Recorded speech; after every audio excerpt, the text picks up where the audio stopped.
11장 1절에서 9절까지 말씀입니다. 창세기 11장 1절에서 9절까지 말씀. 오늘은 1월 20일 월요일 아침 본문입니다. 1월 20일 월요일 아침 본문 창세기 11장 1절에서 9절까지 서로 교독하도록 하겠습니다. 창세기 11장 1절입니다. 온 땅에 언어가 하나요 말이 하나였더라. 이에 그들이 동방으로 옮기다가 시날 평지를 만나 거기 거류하며 서로 말하되 자 벽돌을 만들어 견고히 굽자 하고 이에 벽돌로 돌을 대신하며 역청으로 진흙을 대신하고 또 말하되 자 성읍과 탑을 건설하여 그 탑 꼭대기에 하늘에 닿게 하여 우리 이름을 내고 온 지면에 흩어짐을 면하자 하였더니 여호와께서 사람들이 건설하는 그 성읍과 탑을 보려고 내려오셨더라. 여호와께서 이르시되 이 무리가 한 족속이요 언어도 하나이므로 이같이 시작하였으니 이로는 그 하고자 하는 일을 막을 수 없으리로다. 자 우리가 내려가서 거기서 그들의 언어를 혼잡하게 하여 그들이 서로 알아듣지 못하게 하자 하시고 여호와께서 거기서 그들을 온 지면에 흩으셨으므로 그들이 그 도시를 건설하기를 그쳤더라. 그러므로 그 이름을 바벨이라 하니 이는 여호와께서 거기서 온 땅의 언어를 혼잡하게 하셨음이니라. 여호와께서 거기서 그들을 온 지면에 흩으셨더라. 아멘. 여러분이 노아 홍수만큼이나 잘 아는 유명한 사건이 오늘 나옵니다. 노아 홍수 후에 노아의 자손들은 여전히 하나의 언어를 사용했기 때문에 의사소통에 불편함이 없었습니다. 하지만 이들은 옮겨 다니다가 시날 평지 거기에서 거류하면서 엉뚱한 생각을 하기 시작합니다. 전에는 돌로 집을 지었는데 이제는 규격화된 벽돌을 만들어서 진흙으로 벽돌을 만들어서 도시를 탑을 건설하자 이렇게 말하고 그것을 서로 이어붙이는 지금으로 말하면 시멘트 같은 역할을 역청이라는 물질을 가지고 하자. 그 당시로 보면은 굉장히 혁신적인 생각이죠. 우리로 치면은 그저 전 핸드폰은 전화만 하면 되는 건 줄 알았는데 스티븐 잡스가 뭘 만들었죠? 스마트폰을 만들어 가지고 모든 기능을 대신할 수 있는 눈이 번쩍하는 그런 걸 만든 것처럼 우리는 지금 별거 아닌 것처럼 보이지만 당시로서는 아주 혁신적인 기술이죠. 자연석이 아니라 인공적으로 벽돌을 만들어서 내가 원하는 모양으로 무엇을 만들 수 있다는 생각, 이런 생각이 교만해서 하나님까지 도전하는 일까지 벌어지는, 어떻게 보면 하나님 보시면 얼마나 우습고 하찮게 여겨지겠지만 당시로서는 그 인간의 마음이 중요한데 하나님께 도전하고 있는 것이죠. 이들이 도시를 건설하고 탑을 건설하는 목적이 뭡니까? 탑을 하늘에 닿게 하자. 그들이 생각하는 하늘은 하나님이 계신 곳이죠. 하나님께 도전하자. 왜 우리가 늘 하나님께 지배를 받아야 되고 하라는 대로 해야 되느냐? 우리도 하늘 높이 올라가자. 하나님이 되자. 이런 의미죠. 그리고 자신의 이름을 내자. 왜 하나님만 맨날 이름을 내는데? 우리의 이름을 드높여서 영원토록 멸망하지 말자. 하나님이 홍수 같은 거 내려도 끄떡없게 하자. 분명히 하나님은 홍수를 내리지 않게 하겠다고 약속했는데도 하나님의 약속을 믿지 않는 것이죠. 그래서 우리가 흩어짐을 면하자. 흩어짐은 왜 안 되는 것이죠? 하나님이 땅에 번성하고 충만하고 그러려면 흩어져야 되거든요. 그것을 면하자. 이 모든 것들이 좀 이따도 얘기하겠지만 하나님을 거스리고 정면으로 대항하는 죄악인 것입니다. 하나님은 이들이 행하는 하나님을 대적하는 행위를 보셨어요. 그리고 우리가 내려가서 더 놔두면 악이 번성해서 안 되겠으니 우리라고 말하는 것은 왜 복수라고 얘기했을까? 성부 하나님, 성자 예수님, 성령님이 함께 합의해서 이 일을 진행하셨다는 것을 볼 수가 있어요. 그래서 너무 우리라고 말하는 걸 통해서 아주 견고하게 확실하게 이 일을 행하시겠다는 의지를 보여주세요. 그래서 어떤 방식으로 이들의 일을 중단시키는가? 언어를 혼잡하게 했어요. 그 당시까지는 어떤 언어인지는 모르지만 하나의 언어였는데 갑자기 이들이 말하는 것이 의사소통이 안 되는 거예요. 마치 우리가 외국에 갔을 때 말이 안 통하는 거와 똑같아요. 벽돌져라고 분명히 내 입으로 말했는데 저쪽이 들으니 뭐라고? 이렇게 나오는 거예요. 그 뭐라고도 못 알아듣는 거예요. 이렇게 되니까 어떻게 되죠? 서로 일을 할 수가 없어요, 함께. 그래서 자연스럽게 언어가 비슷한 사람들끼리 흩어지고 그것이 중단되었다. 그래서 그 명칭을 나중에 후대에 뭐라고 명칭을, 처음은 그들은 그렇게 하지 않았어요. 왜? 흩어짐을 면하자 그렇게 했으니까, 신할평제. 근데 후대에 거기서부터 흩어졌다라는 의미로 바벨이 뭐냐면 혼잡이라는 뜻이에요. 그래서 바벨탑을 나중에 이름을 붙인 것이고, 그 당시 자기들은 왜 혼잡이라고 말했었겠어요? 후대에 교훈을 삼고 기억하게 하기 위해서 바벨탑이라고 이름을 붙인 것입니다. 하나님께서는 이 바벨탑 사건을 창세기에 기록하면서 훨씬 뒤에 있는 우리들에게 무슨 얘기를 하는 걸까요? 첫 번째로 하나님을 대신하고 대적하는 것이 가장 심각한 죄라는 것을 우리에게 가르쳐 줍니다. 성경에는 죄의 본질이 뭐라고 얘기를 하고 있죠? 피조물, 다시 말해서 하나님이 지음을 받은 존재가, 우리로 치면 찰흙으로 탱크를 만들고 찰흙으로 인형을 만들었었는데 인형이 자기를 만든 사람한테 대드는 거예요. 강아지라고 이뻐해 줬는데 먹이도 주고 똥도 치워주고 그랬는데 그 강아지가 주인을 몰라보고 주인을 꽉 무는 거예요. 말도 안 돼. 그 말도 안 되는 일을 인간이 한 거예요. 이게 죄예요. 무는 거, 아프게 한 거, 상처를 내게 한 거, 그게 아니라 개는 주인에게 순종하고 주인의 말, 사람의 말을 따르고 이렇게 되는 게 맞는 거예요. 그런데 개가 지가 사람인 줄 알고 막 덤벼드는 거. 지가 사람 위에 서서 사람을 부리려고 하는 거. 이게 바로 있을 수 없는 죄죠. 우리가 보기에는 말도 안 되는 일이죠. 그 말도 안 되는 일을 사람이 한 것, 이게 바로 죄라는 거예요. 피조물인 인간, 하나님께 지음을 받은 인간이 자기가 감히 될 수도 없는 하나님이 되려고 하고 시도하는 것, 이게 바로 죄라고 말씀드렸어요. 그래서 맨날 안 믿는 사람들은 선악과를 왜 만들어 갖고 따먹을 거 알면서 왜 그랬냐고 그러는데, 선악과는 뭘까요? 죄가 뭔지를 아주 잘 보여줘요. 하나님은 선악과 아니어도 돼요. 다른 거 해도 돼요. 먹는 거 꼭 해야 될 필요는 없어요. 어떤 행위를 하나만 하면 돼요. 왜? 그거는 왜 만들어 놨을까요? 네, 그걸 통해서 너가 누구인지를 잊어버리지 말라고, 너의 분수와 주제를 알고 하나님께 순종하며 살아가야 되는 피조물임을 잊어버리지 말라고. 요거 하나만 지키면 다 지키는 거예요. 하나님께서는 요거 외에 나머지는 다 하라고 해줬어요. 근데 사단은 그것마저도 내 마음대로 하고 싶은 거예요. 그래서 선악과 규정을 어기고 유혹에 넘어갔는데, 그 유혹이 눈이 밝아져서 하나님이 되려고 한다. 이게 뭘까? 왜 하나님의 간섭을 받아? 나도 하나님처럼 될 수 있어. 사단의 얘기를 들어보니까 너무 기가 막힌 좋은 말이야. 맞아. 우리가 이거 먹으면 하나님이 될까 봐 하나님이 막는 거야. 그럴 수 있겠다. 이 어이없는 이 거짓말에 속아 넘어가지고 자기가 하나님이 되려고, 되지 않는 건데 그렇게 함으로써 반역했죠. 이것을 죄라고 성경은 이야기합니다. 그래서 사람들은 홍수라는 무서운 하나님의 심판을 얼마 전에 경험했어요. 그걸 왜 모르겠어요? 그 끔찍한 일들을 왜 조상들로부터 이어받지 못했을까요? 다 이 얘기 들었을 거예요. 그런데도 똑같은 죄를 반복하고 있는 것이 여기서 보여지죠. 바벨탑 사건 역시 선악과를 먹는 것과 똑같은, 본질적으로 똑같다는 얘기예요.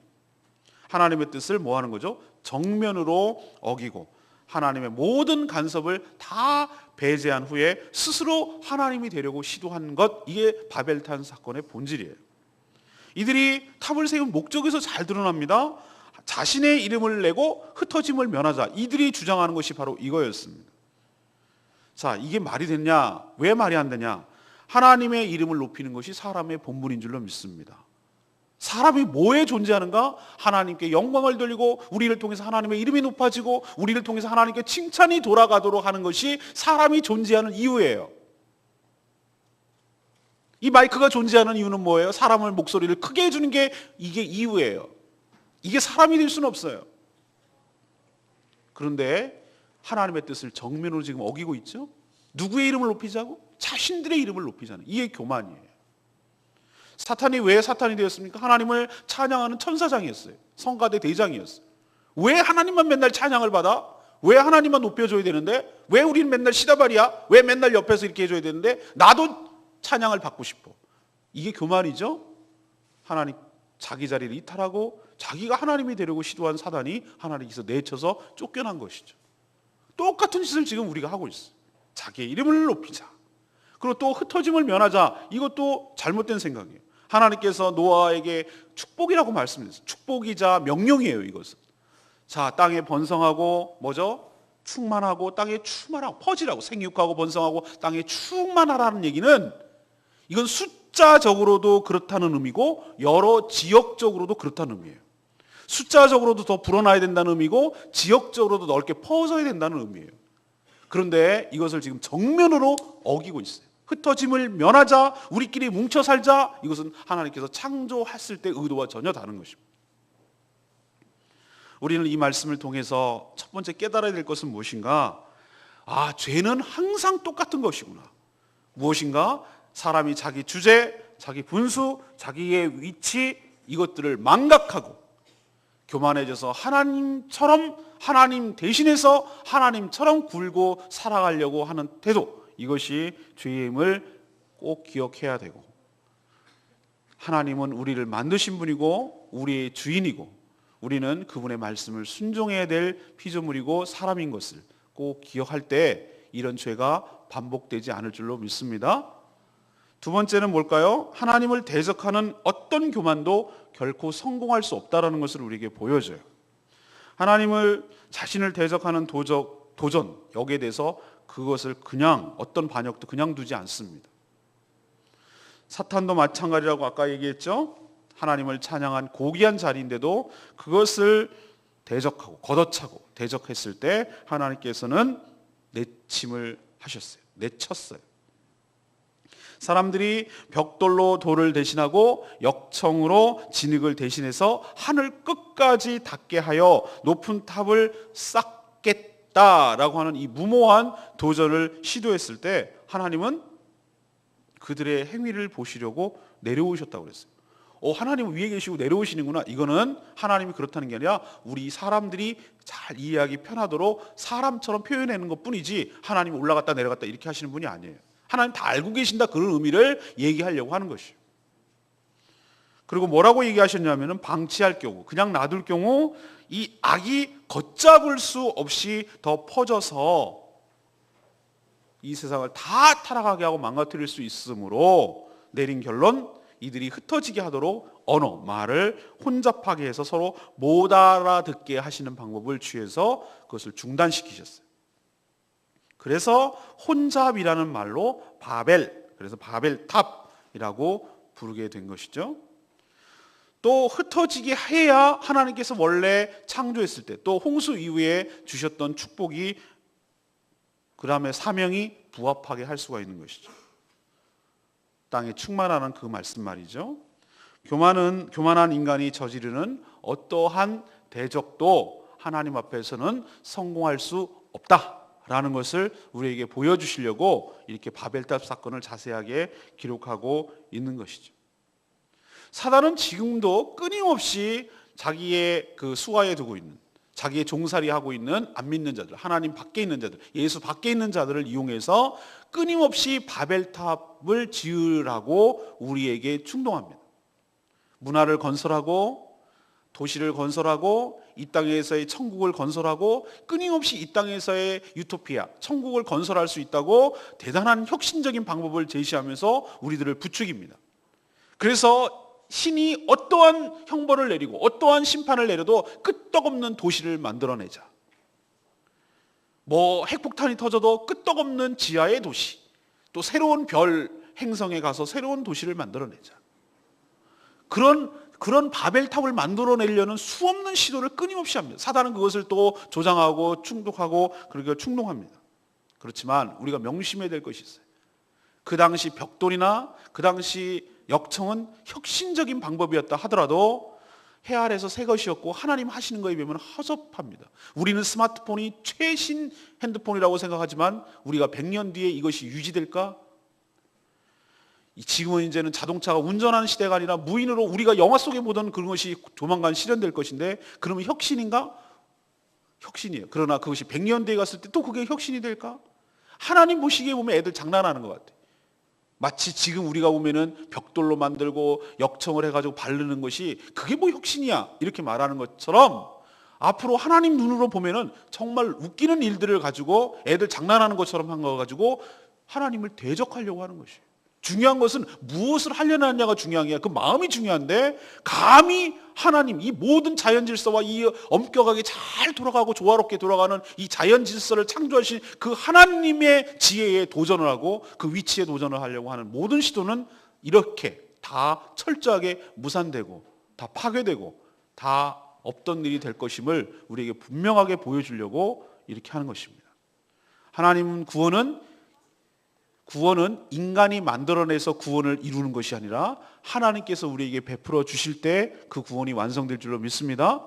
이 땅에 전쟁도 없고 모두 완벽하고 그런 것이 만들어서 천국이 되는 것이 아니라 하나님이 이 땅을 파괴하시고 이 땅을 심판하시고 우리와 전혀 다른 차원의 새로운 새하늘과 새 땅을 만드셔서 우리를 새로운 존재로 부활시켜서 거기를 보내겠다는 것이 하나님의 방법이지, 여기서 어떻게 해가지고 지구를 뭐 어떻게 하고 이렇게 하고 아니면 새로운 지구 같은 행성을 만들어서 집단으로 이주시키고 아바타처럼 그렇게 만드는 것이 하나님의 방법이 아니라는 거 여러분 꼭 기억하시고 하나님의 말씀에 온전히 순종하는 저와 여러분 되기를 소망합니다.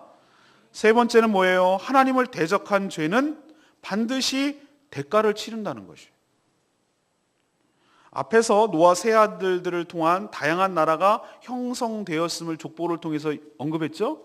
내일도 이제 마지막이 누구죠? 셈의 족속들의 족보를 언급할 건데요. 그 중에 여러 나라들이 나뉘게 된 요인 중에 하나가 뭐라고 표현합니까? 언어가 있어요. 언어가. 강, 산, 산맥, 그 다음에 뭐 여러 가지 벌판, 이런 거, 바다, 이런 것 때문에 자연스럽게 나눠지겠죠. 제주도가 나뉘어진 것처럼. 그렇지만 언어도 나누어지게 된 요인이에요. 바벨탑 사건으로 언어가 달라져서 같은 언어를 쓰는 사람들끼리 자연스럽게 모여서 나라를 세우게 되겠죠. 지금 영어가 이제는 영국어가 아니고, 그래서 영어를 영국어라고 말하지 않잖아요. 그리고 미국어입니까? 미국어라고 그래. 미어라고? 영어라고 그러잖아요. 그래서 이제 영어가 이제 웬만하면, 우리는 지금 요한복음을 왜 영어로 하고 있어요? 근데 영어가 그냥 무슨 의미냐면은 그냥 세계 언어가 되어버렸어. 주류가 되어버렸어. 그래서 웬만한 어느 나라에 가건 그냥 영어로 얘기하면 다 알아듣고 그런 세계가 됐어요. 대만 목사님 대만 갔더니 대만 사람 우리나라보다 영어를 너무너무 잘하는 거야. 웬만한 용 다 해요. 그냥 길거리에 사는 사람들. 우리 큰일 났어, 우리는요. 그래서 그렇게 영어가 된 것처럼 보이지만 목사님 인터넷으로 조사를 해보니까 이 지구상에 존재하는 언어가 몇 개인 줄 아세요? 깜짝 놀랐어요. 6,800개. 공식 등록한 것만 6,800개의 언어가 존재한다는 거예요. 목사님 친구들도 어디로 들어가냐면 거기 오지로 들어가서 그 말밖에 없는 그 사람들에게 문자를 만들어주고 성경을 번역하면서 일생을 보내는 선교사들도 참 많아요. 왜? 그들에게 하나님의 말씀을 번역해서 문자도 주고 그것을 해주는 아주 귀한 일을 하는 사람들이 얼마나 많은지 몰라요. 자, 6,800개. 이렇게 많은 언어가 있으니까 지난번에 정글의 법칙이나 뭐 아마존에 눈물 가보니까 자, 의사를 소통하기 위해서 몇 사람이 필요한 줄 알아? 최소한 2사람이 필요하더라고. 자, 이 한국어로 얘기하는 사람 PD가 있어요. 이 사람이 한국어로 얘기해요. 한국어로 얘기하니까 이 사람이 영어로 얘기해요. 영어로 얘기한 것을 현지어로 얘기해요. 현지어로 얘기하는 사람 그 사람한테 전달해야 되니까 2사람은 최소한 통역이 필요한 거야. 아무리 없어도. 근데 우리는 서로 연결이 안 돼. 그러니까 이 사람이 다 모여야 의사소통이 되는 거야. 야, 얼마나 피곤하고 힘든 일이에요? 비용이 또 얼마나 많이 들어요? 그리고 여러분들 지금 벌써 어린애부터 영어를 배우잖아. 만약에 언어가 하나였더라면 뭘 배울 필요가 있어? 그렇죠? 근데 지금부터 영어 유치원, 영어 학원, 그렇게 해서 영어를 굉장히 잘하나? 그것도 아닌데 열심히 영어 하느라고 돈이 들어가는 것에 그거 갖고 딴 거 쓰면은 훨씬 더 많이 들어갈 거예요. 전 세계에 있는 사람들이 언어를 배우는데 쓰는 그런 비용만 해도 엄청날 거예요. 목사님도 그랬어요. 너무너무 힘들어요. 영어 배우는. 목사님 생각이 나는 게 있어요. 뭐냐면은 이거였어요. 보케브럴리라는 영어 단어 외우는 책이 있어요. 여러분들은 잘 모를 거야. 보카 2000, 22000 이런 책이 있었어요. 22000 어휘가 되는 것을 외우는 거 진짜 무식하지? 그걸 열심히 외우느라고 이거 왜 했는지 얼마나 힘들었는지 모르는데 그 앞에다 내가 기도문을 쓴 게 있는데 지금 생각났어요. 이거 보면서 하나님, 우리 인간의 조상들이 바벨탑에서 큰 죄를 져서 그 대가를 지금 치르고 있습니다. 불쌍히 여겨주시고 뭐 이런 말을 썼던 것 같아. 내가 얼마나 힘들었으면 지혜를 주셔서 이것을 잘 배울 수 있도록 해주시고 그랬던 기억이 앞에다 기도문을 썼던 것 같아요. 책 제일 딱 열면은 거기 앞에다가 아우 그렇게 열심히 해서 영어를 잘하나? 뭘 잘해 잘하긴. 외국에 나갔더니 충격 먹어가지고 벌벌벌 거리는데 도나스 집에 갔는데 도나스를 못 시켜가지고 충격을 받아요. 충격을. 그만큼 힘든 일, 그리고 또 이거는 애교로 봐줄 수 있지만 그게 문제가 아니고 언어가 서로 달라가지고 생기는 국제 간의 서로 나라들 간의 오해, 불신, 그리고 서로 배타적, 서로 미워하고 서로 하는 그것으로 인해서 갈등, 그리고 대립, 전쟁이 얼마나 지구상에 많이 일어나는 줄 아세요? 정확한 의미만 전달됐다면 오해가 안 생길 수도 있는 문제인데 서로 문화가 다르고 언어가 달라서 서로 싸우는 일들이 얼마나 별것도 아닌데 괜히 오해를 해가지고 싸우는 일들이 이게 언어가 다르기 때문에 생겨나는 일들이에요. 이것은 저는 바벨탑에서 그 원인을 찾고 그것이 되었다고 저는 생각을 해요. 교만하여서 하나님을 대적한 인간은 그 대가를 지금 치르고 있는 것입니다. 그들이 하나님의 뜻에 따라 번성하고 땅에 충만했더라면 하나의 언어로 계속 유지가 될 수도 있었겠죠. 굳이 하나님께서 나누지 필요가 없었겠죠. 그런데 그렇지 못했던 것이 얼마나 후회스러운지 모르고 그 대가가 후손들이 지금 처절하게 치르고 있잖아요. 이렇게 뻔히 알면서도 이렇게 하는 것이 인간의 연약함이 이건 인간의 완악함이에요. 하나님께서 이 교훈을 통해서 우리에게 가르쳐 주는 게 있어요. 하나님을 대적하고 하나님 앞에 교만하게 하면은 그것은 용서를 구할 수 있어요. 하나님께 회개하면 용서는 구할 수 있는데 용서는 받는데 그 후유증은 남는 거예요. 우리도 하나님 앞에 이 바벨탑을 통해서 뭘 배워야 되냐면 아 그렇구나. 하나님을 대적하고 우리 인간이 하나님을 교만해져서 하려는 그것들이 이 흔적이 남아서 정말 우리가 고생을 해야 되고 어려움을 겪을 수가 있겠구나. 이런 거 생각하고 하나님을 대적하는 일, 그런 죄는 저지르지 않는 저와 여러분 되기를 소망합니다. 9절 말씀이 저는 오늘 말씀인데 소망도 있어요. 그러므로 그 이름을 바벨이라 하니 이는 여호와께서 거기서 온 땅의 언어를 혼잡하게 하셨음이니라. 인간의 교만과 대적으로 말미암아서 바벨탑이 생겼죠. 그래서 그 결과 언어가 혼잡되었다면 이게 바로 하나님께서 하나님 앞에 죄를 지었기 때문에 나타나는 현상이에요. 그러면은 이 모든 것이 회복될 것을 예고하는 것 중에 하나, 예언 중에 하나가 있어요. 그게 뭐냐면은 모든 세상의 언어가 하나의 언어로 회복될 거라는 거예요. 이 말 들으니까 너무 충격적이었어요. 이게 바로 구약 성경에 예언되어 있어요. 스바냐 3장 9절. 혼돈의 언어가 하나의 언어로 다 통일되어서 하나님을 찬양하며 하나님께 영광을 돌리게 될 줄로 믿습니다. 이게 바로 모든 것이 회복되는 현상 중에 하나예요. 대만에 가서 현지에 가서 그 말로 예배를 드리니까 음은 똑같은데 주 예수 이름 높이 이건 똑같은데 피아노로 치면 똑같은데 중국어로 말하고 한국어로 말하니까 와 시끄러워서 이건 듣기가 싫은 거예요. 만약에 한 언어로 얘기한다면 얼마나 하모니가 잘 어울리고 예쁠까, 막 시끄럽지 않을까 이런 생각을 거기 가서 제가 했어요. 근데 천국에 가서 막 그러면 혼돈되지 않을까? 그 뭔가 천국에서 이렇게 통일된 언어로 얘기하는 것이 있지 않을까? 이런 생각을 제가 했었어요. 근데 스바냐 선지자가 그거 예언하고 있어요. 이것이 상징적인 의미일 수도 있지만 저는 실제적인 것 같아요. 그때 내가 열방의 입술을 깨끗하게 하여, 스바냐 선지자 예언이에요. 그들로 다 여호와의 이름을 부르며 이런 표현을 쓰고 있어요. 그것으로 봐서 그때가 되기를 간절히 소망하고 이 바벨탑의 후유증과 이것들이 다시 회복이 되어서 하나님께 한 언어로 찬양하게 되는 그날을 꿈꾸게 됩니다. 세 가지 말씀드렸어요. 하나님을 대적하고 대신하는 것, 이게 가장 큰 죄다. 두 번째, 하나님을 대적하는 어떤 교만도 결코 성공할 수 없다. 세 번째, 하나님을 대적한 죄의 대가는 반드시 치르게 되어 있다. 이것을 통해서 우리가 어떻게 살아야 될지 하나님의 음성을 듣고 교훈을 얻기를 바랍니다.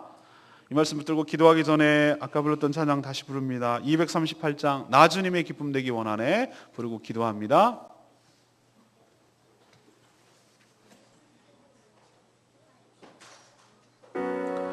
주님의 기쁨 되기를 원합니다.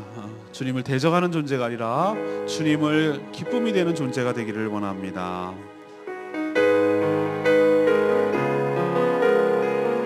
나 주님의 기쁨 되기 원하네. 나 주님의 기쁨 되기 원하네. 내 마음을 새롭게 하소서.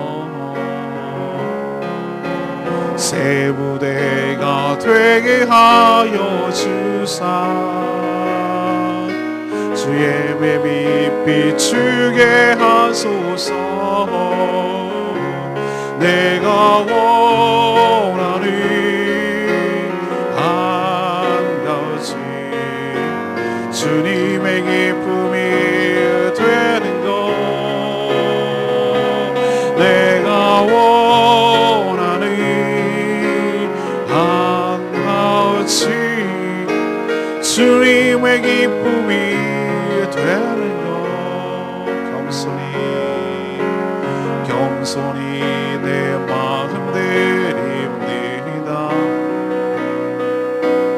나의 모든 것 받으소서. 나의 맘 깨끗게 씻어주사. 주의 길로 행하게 하소서. 내가 원하는 한가지 주님의 기쁨이 되는 것. 내가 원하는 한가지 주님의 기쁨이 되는 것. 오늘 말씀 생각하면서 하나님, 이런 죄가 반복되지 않도록 우리의 삶과 생각을 지켜 주시옵소서. 다 같이 동성으로 기도하는 시간 갖겠습니다. 기도합니다. 주님,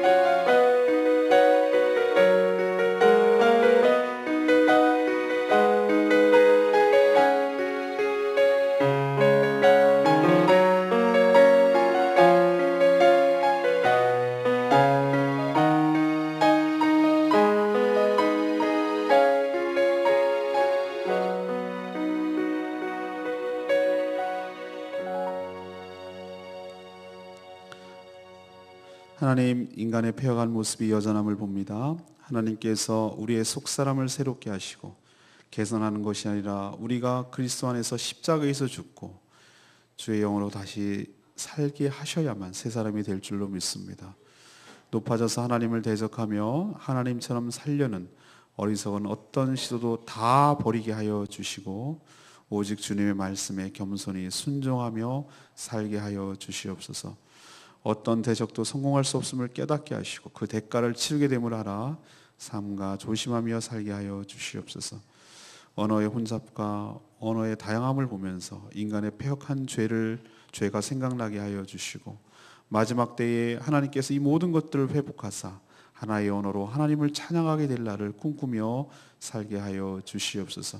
한 주도 오늘 말씀 따라 교훈을 얻으며 하나님을 대신하려는 어떤 생각이나 마음과 교만도 다 버리게 하여 주시옵시고 오직 자신의 주제와 위치와 처지를 잘 알아서 하나님을 높이며 하나님께 영광 돌리는 복된 인생 되게 하여 주시옵소서. 우리의 간구하는 기도 주님께서 들어주시옵시고, 특별히 향산교회 우리 비전팀 3박 4일 동안 모든 비전팀을 끝내고 오늘 돌아갑니다. 마지막까지 축복하여 주시고 무사히 건강하게 돌아가고, 또 제주도 땅을 생각하고 배운 것대로 많은 것을 느낀 대로 이 땅을 생각하며 기도하는 우리 친구들 다 되게 하여 주시옵소서. 오늘 하루 이번 한 주도 주님 손에 부탁드리옵고 예수 그리스도의 이름으로 기도합니다. 아멘.